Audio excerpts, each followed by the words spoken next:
नमस्कार, फिर पैसा बोलता है में आपका स्वागत है। मैं आनंद श्रीनिवासन। कल की जैसे आज मार्केट जब खुली नीचे खुली, लगभग 100 पॉइंट नीचे खुली। जब मैं बात करने के लिए तैयार हो रहा था, मार्केट 85 पॉइंट नीचे है, बैंक निफ्टी भी नीचे है। कल 185 पॉइंट नीचे थी, उसके बाद मार्केट में सस्टेन्ड इम्प्रूवमेंट हुआ। जब शाम को मैं देख रहा था 32 पॉइंट नीचे ट्रेड हो रहा था, अंत का फिगर मैंने देखा नहीं। लेकिन कल मार्केट उठने का एक ही कारण है कि उन पब्लिक सेक्टर बैंक्स की इंडेक्स को 2.5% ऊपर उठाया और बैंक की बदौलत मार्केट को ऊपर ले आए। लेकिन ब्लूमबर्ग में एक बड़ा आर्टिकल आया जिसको मैं इधर डालने के लिए कहता हूँ, जहाँ उन्होंने कहा है कि इंडिया निफ्टी स्टक इन अ रट, ना ऊपर जा सकती है ना नीचे आ रही है, क्योंकि वैल्यूएशंस जस्टिफाई नहीं करते हैं मार्केट को ऊपर लेने की। इस क्वार्टर की सेल्स आई हैं, रेवेन्यू प्रॉफिट्स भी आई हैं, बहुत डिसअपॉइंटिंग है। मॉर्गन स्टैनली ने कहा है कि भारत की ग्रोथ 6.2% ही होगी अगली साल। हम थोड़ा जीडीपी को एडजस्ट सकते हैं, जीवीए फिगर ही सच्चा बोल सकती है। जीवीए फिगर भारत का 6.5% था और नेट टैक्सेस के कारण जीडीपी को ऊपर उठाया गया और डिफ्लेटर भी बहुत कम है। लेकिन जो कॉर्पोरेट सेल्स हैं और कॉर्पोरेट प्रॉफिटेबिलिटी हैं, वो जीडीपी की सेल्स को, जो मॉर्गन स्टैनली कह रहा है, वही इंडिकेट कर रहा है। कुछ विशेषज्ञ यही कह रहे हैं कि भारत ने अपने जीडीपी को ओवर एस्टिमेट कर रही है, क्योंकि जो डेटा उनके पास है वो कॉर्पोरेट्स डेटा है और जो पेन है वो अनऑर्गेनाइज सेक्टर में है।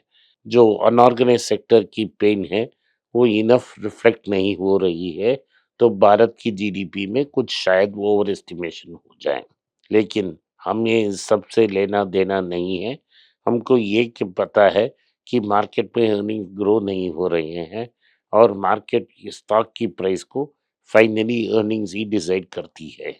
बजाज ऑटो के बारे में एक बड़ा खबर है, मॉर्निंग कॉन्टेक्स्ट नाम के डिजिटल न्यूज़पेपर में।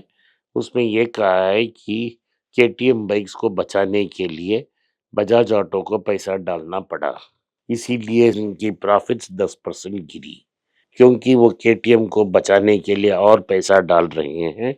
इस साल बजाज ऑटो ऑटो इंडेक्स से कम परफॉर्म कर रही है और ये बजाज ऑटो मेजॉरिटी और सोल स्टेक होल्डर होने वाली है केटीएम को, उसे बैंक्रप्सी से बचाने के लिए। केटीएम सुपर बाइक बनाती है और one of the premium segments bike है मार्केट में। लेकिन बजाज को उसे बचाने के लिए अनेक प्रॉब्लम्स हैं। ये पहला प्रॉब्लम ये है कि ऑस्ट्रिया में उनकी प्रोडक्शन फैसिलिटीज़ तो हैं, वो बहुत कॉस्टली हैं।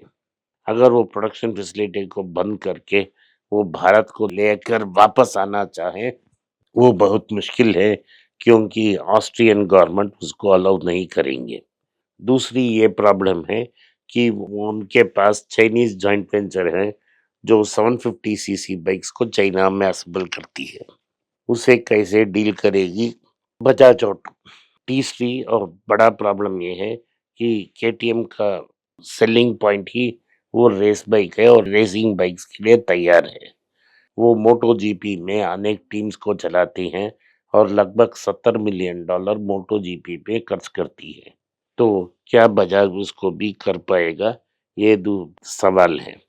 तो बजाज एक बार लेट 90s और अर्ली 2000s में, जब उनके पिताजी ने ये देखा नहीं कि काइनेटिक होंडा अपना चेतक का मार्केट को खा बैठेगा, उन्होंने मोटरसाइकिल्स में फोकस कर कर एक बड़ा जीत हासिल की। क्या ये वो इनकोर कर पाएंगे और दूसरी बार ऐसा एक मोटरसाइकिल ब्रांड को लेकर उसे टर्न अराउंड कर पाएंगे या नहीं?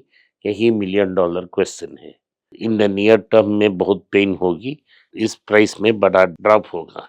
मेरे हिसाब से बजाज के पास बहुत पैसा है और वो मार्केट में पैसा डाल सकता है और इस ब्रांड को टर्न अराउंड कर सकती है।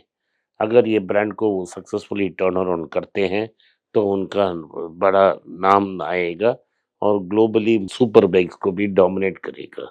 जो आइशर अब इनफील्ड से कर रही है, उससे कई गुना ये कर पाएँगे। तो ये राजीव बजाज का एक बड़ा चैलेंज है। क्या ये चैलेंज को वे फेस करेंगे? क्या करेंगे? हमें देखना है। अगर स्टॉक में 20-25% की गिरावट आई, तो हम इसे कंसिडर कर सकते हैं लॉन्ग टर्म के लिए। ये रहा बजाज ऑटो की स्टोरी। हिंदुजास और अशोक लेलैंड का एक बड़ा खबर है। हिंदुजा होल्डिंग, इंडसइंड होल्डिंग्स, जिसमें 583 शेयर होल्डर्स हैं, वो इंडसइंड में 10% से 15% की होल्डिंग कर रहे हैं। उनको ये कहना चाह रहे हैं कि वो अपना होल्डिंग्स को 20% तक इंक्रीज करने की कोशिश कर रहे हैं। आरबीआई ने इन प्रिंसिपल अप्रूवल दे दी 26% करने की। तो ये 20% तक आने की अगर फाइनल अप्रूवल मिल गई, तो एक ग्लोबल फाइनेंशियल इन्वेस्टर को ऑन बोर्ड कर कर अपना शेयर होल्डिंग पक्का करना चाहती है। तो ये वोट ऑफ कॉन्फिडेंस है। यही मैं कह रहा था कि इंडसइंड बैंक्स की प्रमोटर्स करेंगे। वो पैसा डालेंगे, मैनेजमेंट को बदलेंगे और बैंक को सीधा कर देंगे। वही होने वाला है इंडसइंड बैंक में। ओल्ड मैनेजमेंट को नॉकआउट कर दिया, रिजल्ट्स को डिक्लेयर कर दिया, बैलेंस शीट को क्लीन अप कर दिया, आरबीआई से परमिशन मांग लिया और पैसा इन्फ्यूज करने के लिए, और 30 जून तक एक नया सीईओ लाने का वायदा भी कर दिया है। ये न्यूज़ रहा इंडसइंड बैंक के बारे में। पुनीत चटवाल जो इंडियन होटल्स की चीफ हैं, उन्होंने कहा है कि भारत में टूरिज्म की अच्छी पोटेंशियल है, लेकिन जीएसटी 18% लगने से डोमेस्टिक टूरिज्म नहीं हो रही है और बाहर से टूरिज्म भी नहीं आ रही है। अगर जीएसटी को कम किया जाए, तो टूरिज्म एक बड़ा जॉब स्पिनर हो सकती है, both inbound and outbound. Outbound से हमें कोई पैसा नहीं आएगा, लेकिन डोमेस्टिक टूरिज्म और इनबाउंड से बहुत ज़्यादा फायदा होगा। मैंने आपको तमिल चैनल में कहा था कि आप लीला की स्टॉक्स को अवॉइड करें। तो लेकिन लीला की स्टॉक्स जब डेब्यू हुई, डेब्यू के बाद ही 7 से 10% नीचे गिर गई। तो मार्केट आईपीओ प्राइस से कम ट्रेड हो रही है। अमेरिका और चाइना का बीच कड़ी लड़ाई हो रही है, वो बदी। अभी अमेरिका के प्रेसिडेंट ने चाइना को बोला है कि आपने सारे कमिटमेंट्स को ब्रेक कर दिए हैं, तो हम आपको फिर से सैंक्शंस लगाएंगे। उन्होंने स्टील इंपोर्ट्स पर 50% की ड्यूटी लगा दी। सो चाइना ने हिट बैक किया और बोला है कि अमेरिका ने सारे ट्रेड वायलेशंस की, ना कि चाइना ने। तो उनके पास रेयर अर्थ मेटल्स की सप्लाई है, जिसे ईवी बनाने में बेहद ज़रूरी है। तो उसे वो बैन करने की कोशिश कर रहे हैं। उससे वो बाहर जाने से रोक लगा दी है। इससे भारत की जो ईवी मैन्युफैक्चरर्स हैं, बजाज ऑटो, टीवीएस और टाटा मोटर्स, इनकी सबकी मॉडलिंग में प्रेशर आएगा और प्रोडक्शन भी हिट हो सकता है। अनलेस गवर्नमेंट ऑफ इंडिया ने इंटरवीन किया और चाइना से भारत के लिए सप्लाई लिया तो ये रहा बजाज ऑटो और ईवी के बारे में न्यूज़। hyundai ने कहा है कि वो वापस तीसरे पोजीशन पे पहुंच गए हैं। टाटा मोटर्स को चौथे पोजीशन पे छोड़ दिया है। hyundai ने अभी टाटा मोटर्स से ज़्यादा होलसेल सेल्स अनाउंस की है, क्योंकि टाटास ने होलसेल सेल्स में 10% की गिरावट देखी। आईटीसी जीक्यू पार्टनर्स, जिन्होंने अदानी और आईडीएफसी को खरीदा था, उन्होंने अनाउंस किया है कि वो आईटीसी में अपना होल्डिंग्स 0.45% इंक्रीज किया है। और जब बैट बेच रहा था, उन्होंने खरीदा। 0.5% नीडल को बहुत मूव नहीं करता, क्योंकि इसमें 100 करोड़ शेयर्स हैं। इससे एक सीधा बात है कि 0.5 वोटिंग राइट भी नहीं दे सकती और एक माइनर शेयर है। सो इस सिंपला मैनेजमेंट को कोई तकलीफ नहीं आया, लेकिन हमें पता है क्योंकि उन्होंने 0.5% ले ली, मार्केट में तगड़ी फॉल नहीं हुई प्राइस की जब बैट ने बेचा। आज के लिए इतना ही। आपने इस पॉडकास्ट को सुना, इसके लिए मैं आपका आभारी हूँ।